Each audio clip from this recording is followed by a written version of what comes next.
Sawubona Mhlonishwa. Yebo. Njani? Siyaphila. Siyaphila. Ukhuluma no Siyabonga Zulu. Ngikhuluma no Mhlonishwa uSayitsheni uNdlela. Yebo. Emtuba. Yebo. Okay.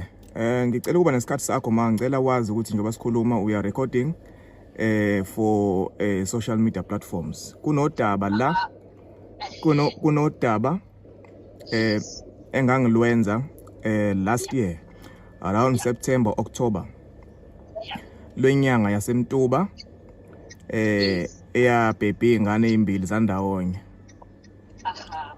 idlwengula ithi ifaka umuthi ngomphambili. Uma silwenza udaba inyanga yayisiyakhokha imali engango 40,000. Not sure ukuthi kwakuyimali yani but into yayibisithi ngeke ngikwazi ukufaka kwi social media because ulenzile iqiniso noma ubabuyiselile abantu obaqolile imali. Uthe dukuduku kulonyaka lo shuthi ingane yagcina ingalitholanga usizo ngokululekwa ngokomqondo. Ya decide ukuthi kumele iye kuma social worker yagcina advise ukuthi ivule icase. Ithi mayivula icase ingane ivula ngapho emtuba ngicabanga ukuthi wena umphathi wecala. Umphathi wecala le ntombazane le eseThekwini. Okay. Kwangenzeka lutho kusenjalo ingane yahamba ya eThekwini yafike yalivula nakhona icala eThekwini noma yafike yakhuluma namaphoyisa thizeni eThekwini. La phone iphoyisa eThekwini lifonela wena ngalo lolu daba lolu. Kuthe kusenjalo ingane after sekufoniwe yabanjwa inkunzi ingane yaphucwa amafoni yayibisithi inkulumo. Yenza njani ke bhuti wami ungaze ngikude kakhulu. Hello. Ngikona ma. Yeah, into engizoyenza ngizocela nikhulume nabaphathi bami because we are not even allowed ukuthi siphendule izinto ezikanje ku social media ezamaphoyisa. Sinabantu communications officer wethu okuyena okwazi ukuthi makukhona izinto ezinkulu namaphoyisa bese kuba ibona abakhulumayo. So mina I am not even allowed ngokwena khosana ngokecapacity yami. Oh. Ilokho nje ngakusho ilokho nje ngakusho. But since yeah. Yeah, but since usho ukuthi icala liphethwe wena yeah, into enzakalayo ngilalela bot. Yeah. Ngilalele ma. Yeah, ngiqonda ukusho ukuthi ngizocela yonke imininingwane yonke into ngicela uyithole kubaphathi bami because I'm not even allowed ukuphendula into eyikanjalo ngiyabona especially nakuyi-media sine communications office wethu yonke into via yena uyabona. So whatever questions mhlawumbe ongaba nayo ngizocela ukuthi uwareserve uwabuze kuye and then uzobe sikwazi ukuthi uathende ngendlela. Okay, but kuzoba umqansa ma ngoba okunye uzodinga wena. Umqansa iprocess ngishelo khona kunankinga. Yena u-communications officer uyakwazi ukungithola mina so akuwona umqansa because u-communications officer wethu uyakwazi ukungithola so i-procedure la emaphoyiseni injalo nje procedure ngisho abantu. Yeah, understand. Ngicabanga ukuthi ngeke ngisaqhubeka nemibuzo bengizoyibuza. But umuntu okwazi ukurape yaqhubeka ahlale ngaphandle mayicala liphethwe wena.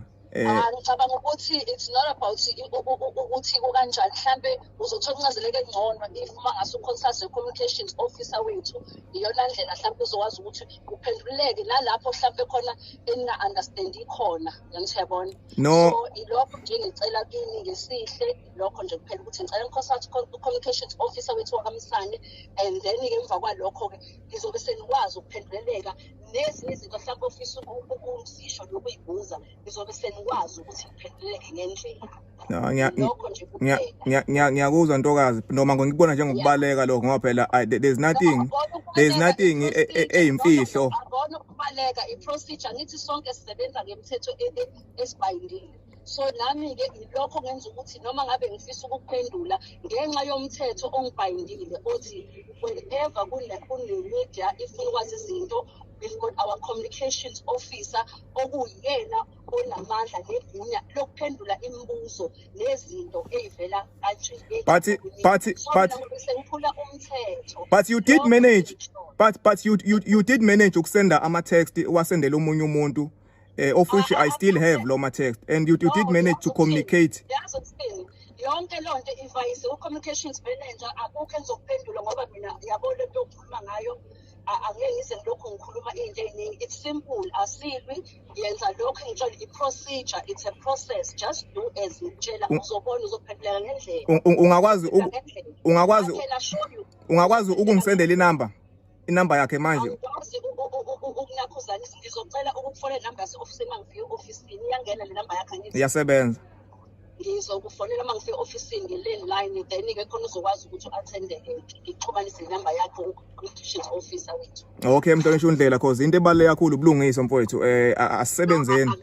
Asisukume nje sisebenze. Ngifuna ukwenza ngendlela ukuze nawe nithole ukulungisa ngendlela. Yeah. Le nto abantu abagangayo bese behlala ngaphandle bethemba ukuthi banemali ayifuneki. Sizama ukugwema yona, siyayiqeda nje. Okay. Ufike ungifonele ntokazi ngizoyilinda i-call yakho. Hayi siyabonga lo kaZulu. Siyabonga Zulu. Okay, no kulungile Zulu, akunankinga ngizokwenza njalo, ngizocela wenze njalo nawe ngizokufonela ngenzela ukuthi ukwazi ukuthola inamba ukuxhumane nabantu aba-right. Okay ma, ngiyabonga. Sure. Yeah.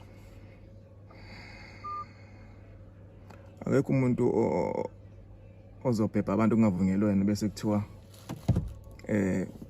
kuzothuleka nje kanjalo. West Party umuntu mesuke efike ethi uzofuna usizo exakekile ehamba ngeenkinga. Labantu bayakwenza ukubafaka amakhathakhatha umuntu adunyelwe umqondo hanjele umqondo. Ngithi phela uyinyanga yena noma kukhona la khendla khona uye bayilanda imithi. La bayilanda khona. Bafaka umuntu amakhathakhatha umuntu ahanjele umqondo. Umxesha ugwaye. That is wrong, totally wrong.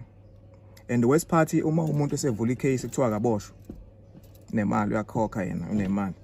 Isho njalo phela idaba. Ngicabanga ukuthi okwamanje ake ngiyibambe la. Ngifuna siyilandele step by step. Ngifuna ukuthola communication. Kunembuzo engifuna ukuyibuza. Kunento engifuna ngiphendule kuyo, kunezinto engifuna ngiphendule kuzona. And then after bese singena sigxila ke singena straight direct kulolu daba lusihlala nje ngqo kulo. Okwamanje ke sibambe la.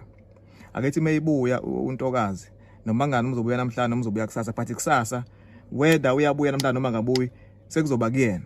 But mina kusasa ngilifaka lunjoba lunjalo luzo. Ngoba uthi ngeke landeleke step by step, but akusena ndaba akusenani. Vele lento le siyonakele manje. Akwazi phela ukudlengula abantu noma ukudlengula umuntu bese ucabanga ukuthi wena uzohlala nje ukusonga izandla bokuthiwa uyahlonishwa unemali ngapha nawe le mali oyiqola abantu. Akakuzokwenzeka lokho. Angeke kwenzeke lokho. Lokho ke siyafunga ke ngiyagomela mina. Ngeke kuze kwenzeke. Ngiyeza nakulama influencer lawa enza labantu labo ukuthi bagcine benza lento le. Because labantu abanye babo abekho powerful ku social media. Bafaka yiwona ama influencers lawo abangumsindo la ku social media. Axova indaba akakhuluma indaba. Egcina kusukuma sibaxaka indaba. Sebethola abangangaba abuye belokhu bethe ibhuti, hey ibhuti, mina bhuti. Hayi bafowethu. Hayi. Ake silindele ikhole amhlonishwa la. Sizolandela futhi siyofika egcineni kwalo lolu daba lolu. Into engicika kakhulu ukuthi ingane isiyahlukumezeka ngale ngoba isukumela ilungelo layo. Isifuna ukubulawa. Leyo nto engiyanyisa kakhulu. Bengizoyiyeka ngoba ngithembisile ngathi mhlonishwa mina ngoba usuke bakhokhele le mali. Anginandaba noma eyana noma uyabakhokhela noma bathi abangaqhubeki bavula icala. Kodwa ngoba uyavuma ukuthi uba rapile ubakhokhela imali. Nawo bathi hayi kulungile asiyeka anginankinga. Ngaliyeka lapho ngasho ngeke ngifake kwimedia njengamanje kona